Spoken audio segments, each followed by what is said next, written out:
Hello, everyone, and welcome into today's Irish NFL show with me, Colum Cronin. And I am delighted to be joined by a good friend of the show at this point, a man I always enjoy chatting to from Sports Radio 610, Sean Pendergast. How are you doing, sir? I'm doing good, Colin. How are you doing? How are things over in Ireland? Things are pretty good. I would have to say we're just coming off the back of Halloween, which is obviously a big celebration in this part of the world. But I think we don't have the sunshine that I can see out your window, and Yeah. my team is not doing as well as the Texans. Now, when I spoke to you, that was back in the spring. Um, DeMeco had just got the job. There was so much excitement. I think the title on the episode was The Chosen One. And we talked about how the Broncos had maybe tried to jump in at the end, but DeMeco went to the Texans. The draft hadn't happened. And I suppose I'm interested because I looked at it and I'll hold my hand up. I had concerns about how much the Texans gave up to go back up to three after getting CJ Stroud at two, and wondering how impactful Will Anderson could be. Were there any quibbles with that amongst Texan fans, or was everyone kind of so bought into DeMeco that that everyone was just kind of fully behind it?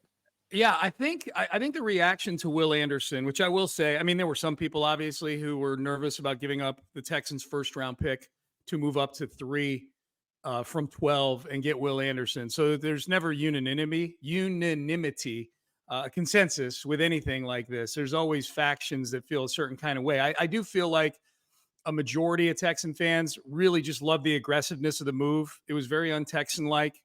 It was exciting. It made the Texans the story of the NFL for a day, for something other than having Jack Easterby as their chaplain turned VP behind the scenes, or Deshaun Watson, or firing a coach again. It put the Texans in the spotlight in such a fun and positive way that in the moment, I think everybody really liked it. And I think, I mean, you kind of mixed DeMeco's name into your question. I think it probably, everybody loves DeMeco, obviously, here. I think the excitement surrounding Will Anderson and CJ that draft night probably had more to do with the overall direction of the team than just DeMeco. It was the next in a series of really positive things that had happened for the Texans, starting with the hiring of DeMeco Ryans back in January. And I think so far, we're 7 games into it, and I think the CJ Stroud pick looks like a home run. I think the Will Anderson pick is going to wind up being a home run. Will has 1 sack on the season in 7 games, but if you watch the Texans play, if you've watched them this year on a snap to snap basis, it's very clear Will Anderson has all the makings of a very impactful player. Plays a ton of snaps, creates a lot of pressure, plays very aggressively. When he shows up big.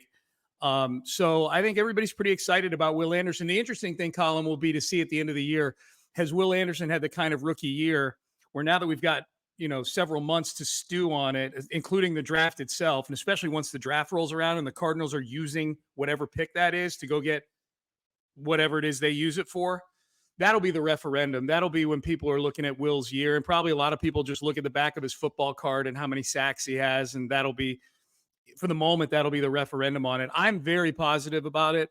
I think the organization needed an adrenaline boost like that. That's hard to quantify what that means, but overall, I think people feel really, really good about both CJ and Will at this point.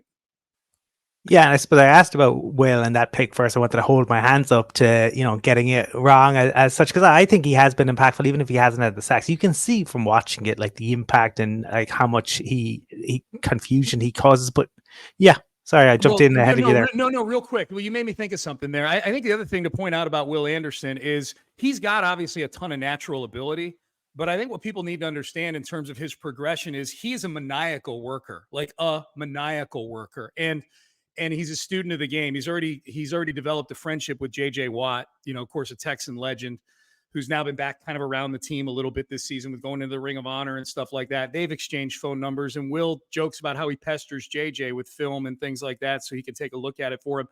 Will's a real student of the game. So I think whatever he looks like, whatever his numbers look like at the end of the year, and whatever he looks like as a player, because he's still very raw in some respects.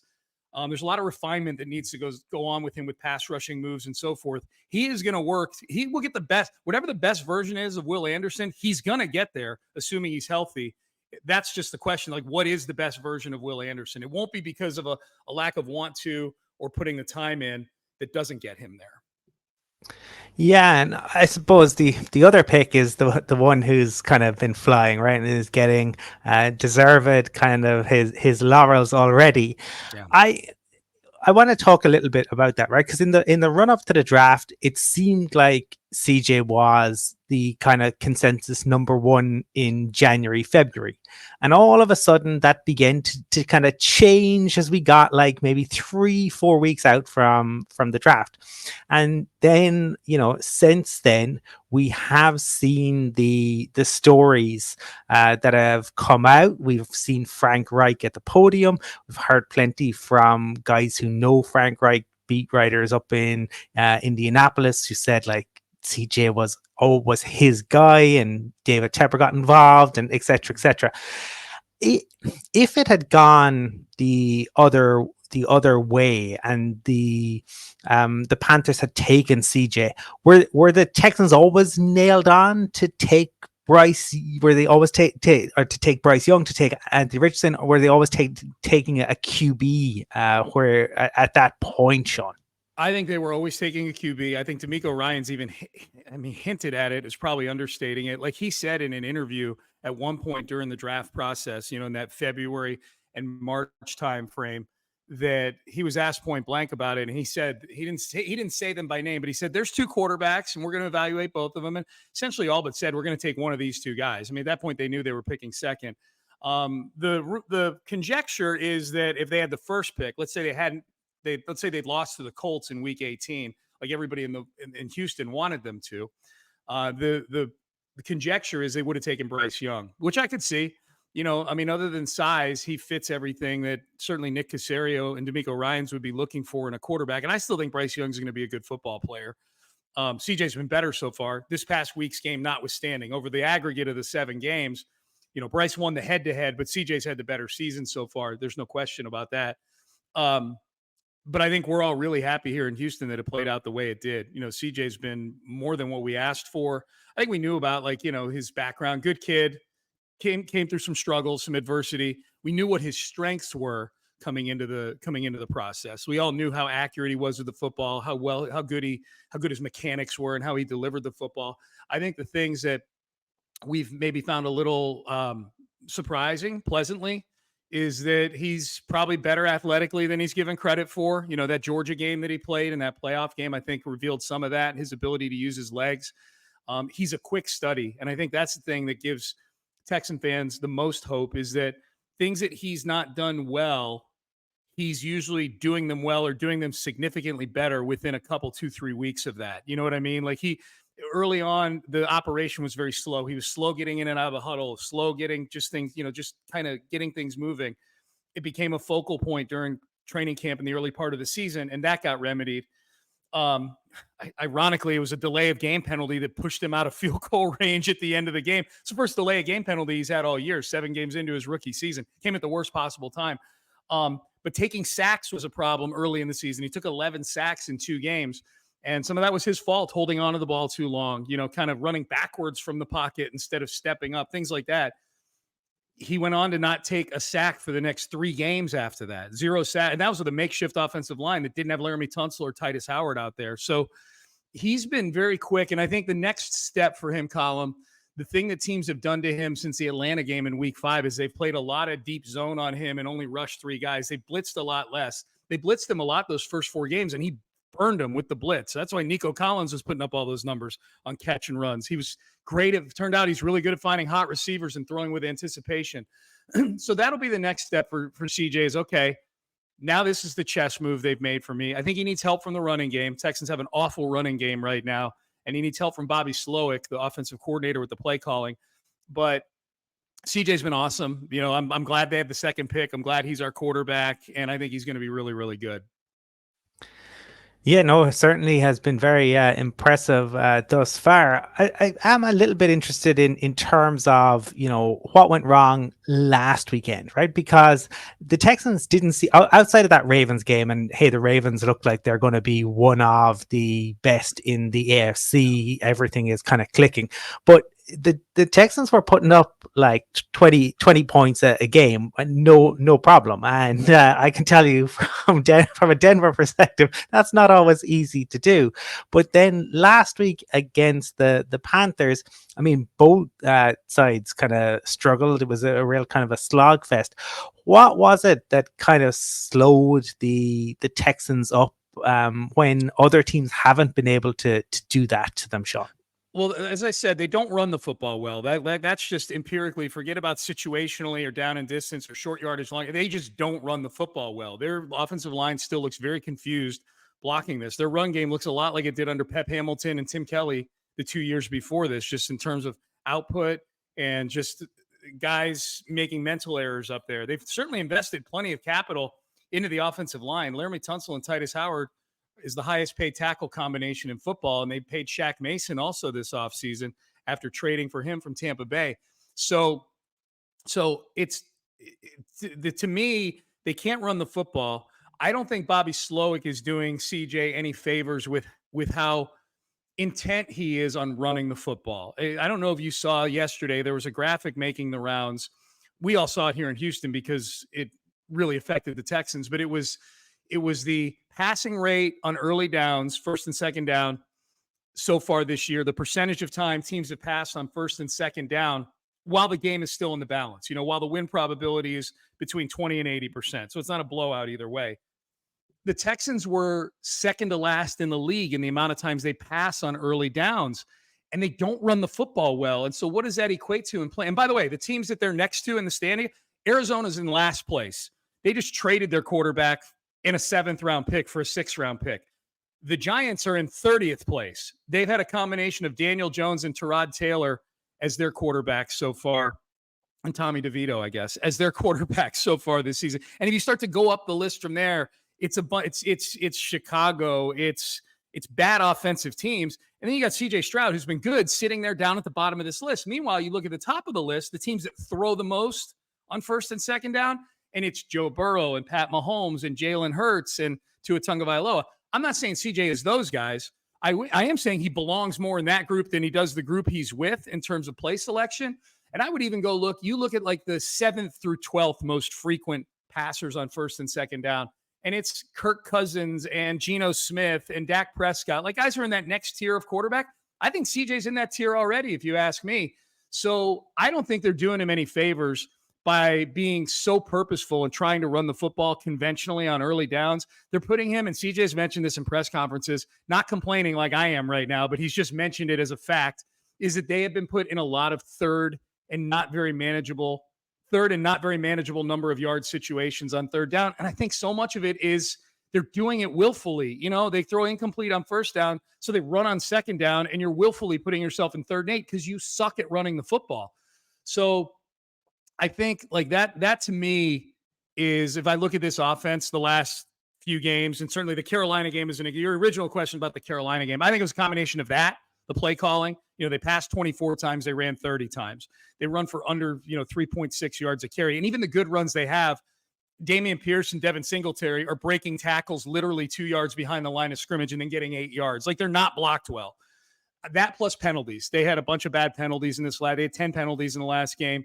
So just a lot of mistakes in that game. It's a very winnable game. If they went down and got a field goal to make it 16-12, they win that game. Instead, they get a delay of game penalty at the Carolina 35-yard line, and a 53-yard field goal turns into a 58-yard field goal that DeMeco Ryans is not going to attempt. He pooch punted instead of 16-12, it's 13-12. Carolina comes down and gets the game-winning field goal. So little things like that this team's just not good enough to be able to overcome. Yeah, and I suppose then looking ahead to kind of the rest of the season, we're kind of at the halfway point. Outside of the Bengals and a Jags team who are good but who are divisional rivals. I think the Texans don't fear them maybe in the same way They in beat them divisional once games. already this year. They beat them in week Yeah. 3 in Jacksonville, you know? And divisional games are always tight and a bit strange. So outside of the Bengals, who look to be back to their best and they've got to get the wins, it's not exactly a murderer's row. So sitting at 3-4, what are the expectations for this team? Yeah, I think I said 7-10 before the season started. Somewhere along the way of them beating Jacksonville and Pittsburgh and New Orleans and getting to 3-3, I kind of recalibrated it to I think they can compete for the division, whatever that is. You know, if it's 10 wins, 9 wins. The Carolina game obviously was kind of a wake-up call. You know, you get the only winless team beating you in a game where you're tremendously sloppy. I think the good news about that for Texan fans is I think the Texans more beat themselves than they went out there and got whooped by the Panthers. I think you look at not just the teams, you look at the quarterbacks they play the rest of the way. That's one of the mysteries right now. A few of these things that kind of hang in the balance is, okay, they play, as you mentioned, they play Tampa Bay this weekend, then they're at Cincinnati. Then they've got 3 straight home games, and 2 of them are against Arizona and Denver.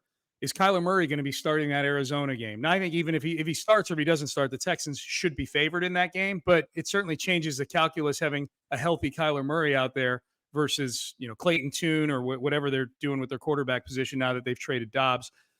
They play the Jets in New York. You know, Zach Wilson will still be the quarterback. It's a good defense, cold weather. And then the big swing for me, Colum, has always been they play the Tennessee Titans week 15 and week 17 this year. And I think it's still a mystery as to what Tennessee is going to be in week 15. Like, I know it's been one good game for Will Levis. It was a tremendous game. Credit him for that game. There's just as good a chance he comes back in the next 2 or 3 games and he looks like a rookie. You know what I mean? Like, he's not able to just loft the ball downfield to DeAndre Hopkins and let D-Hop go make a play. I've seen D-Hop make a whole lot of quarterbacks look better than they actually are through the years being a Houstonian. So I think that's the big question to me is, what is Tennessee in week 15 and week 17? Is it a Tannehill show? Are they still workshopping Will Levis? What is Will Levis at that point?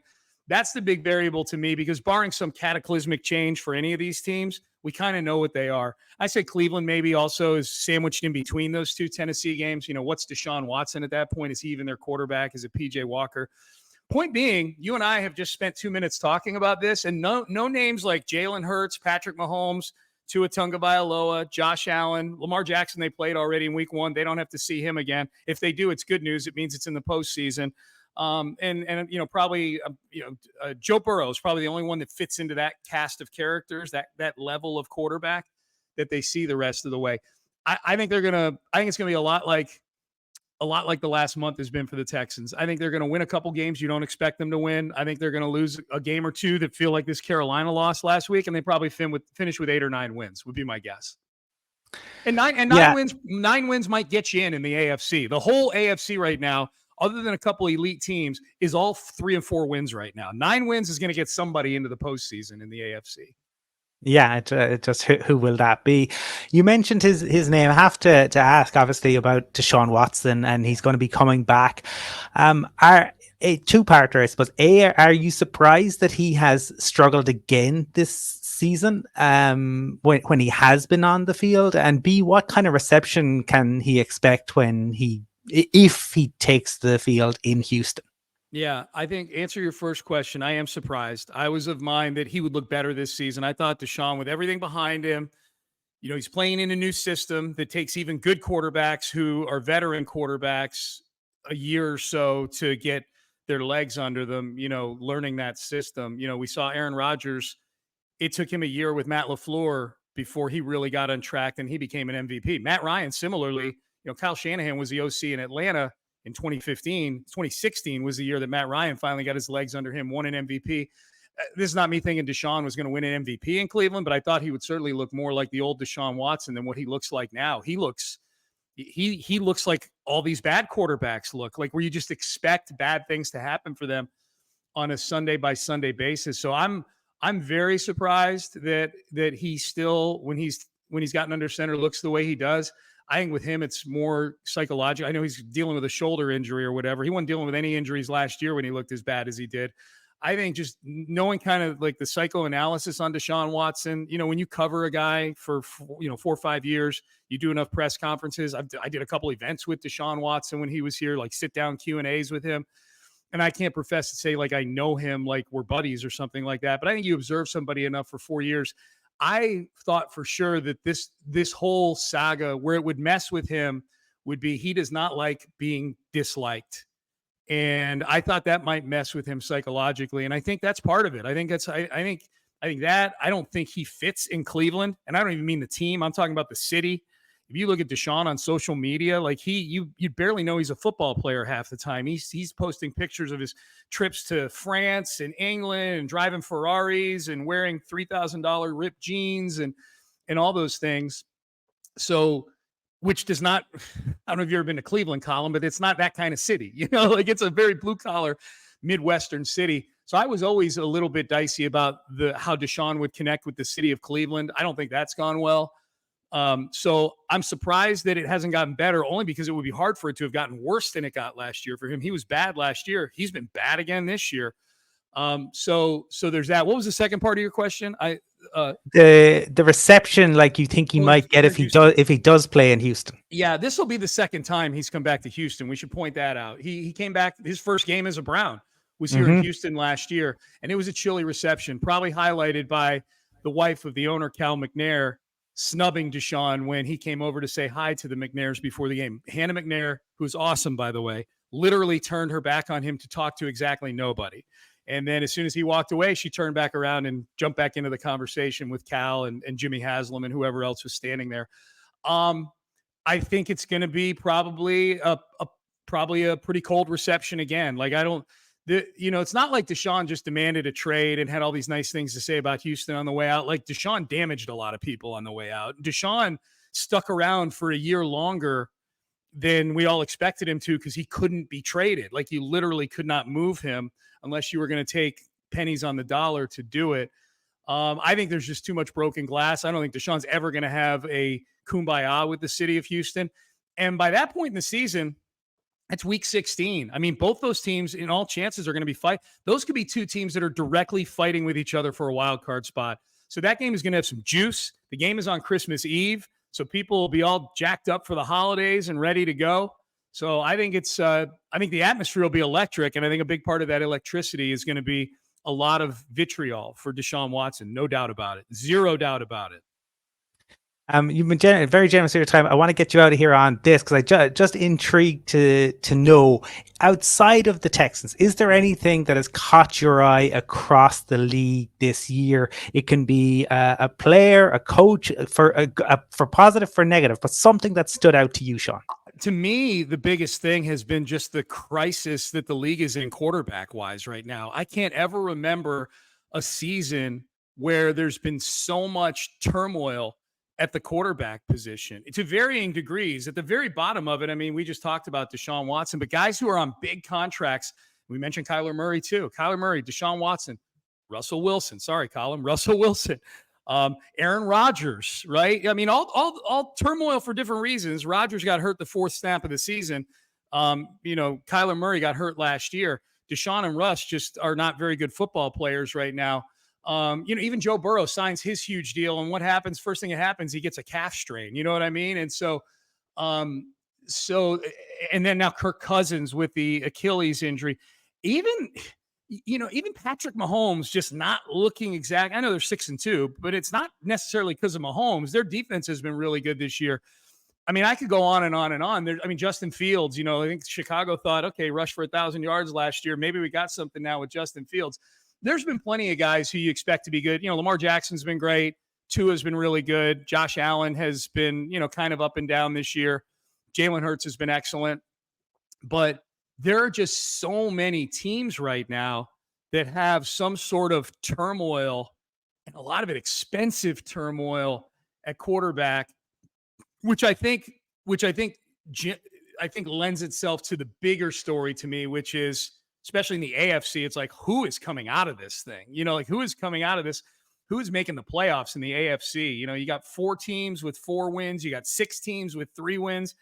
I mean, that's 2/3 of the conference right there that are in just this massive cesspool of teams, like that the Broncos are only within a game of the Bengals. You know what I mean? Like, does it feel like it should be that way right now? Like, does it feel, hell, it doesn't feel like the Raiders should have the same number of wins as some of these teams with 3 wins, and they just fired their coach yesterday. So that's probably the biggest thing to me is just it's especially in the AFC. It's wild, man. Like it is literally like a game of Survivor. And if you're the team that has the last quarterback standing, you might be the one that has the best chance of going all the way. It's made it a lot of fun to watch. And I've had a lot more fun watching this year just because, at least for now, these other games matter to Houstonians. You know what I mean? By 7 weeks in the last 2 seasons, we were 1-6 each year, and we knew which way the wind was blowing. It was 1-6, and there was no coming back. Now, at least, it's like, okay, well, this game we got to root for this team, and this game we got to root for that team. And I know other people that root for other teams are hearing me say this, like, yeah, that's how the NFL works. That's not how it's worked in Houston the last 3 years at all. It's been just this slodge of misery. So it's good to be back among the living. I'll just say that, Colin. Well, I appreciate your time. It certainly is interesting, and maybe depending on how the season plays out, we can get you back on as we head towards the holidays and see how things are going. But Sean, it's always fun to talk with you. Thank you for your time, and I'll make sure to get the links to your podcast in the show notes. For now, Sean Pendergast, thanks very much. All right, thank you, Colin. Appreciate it.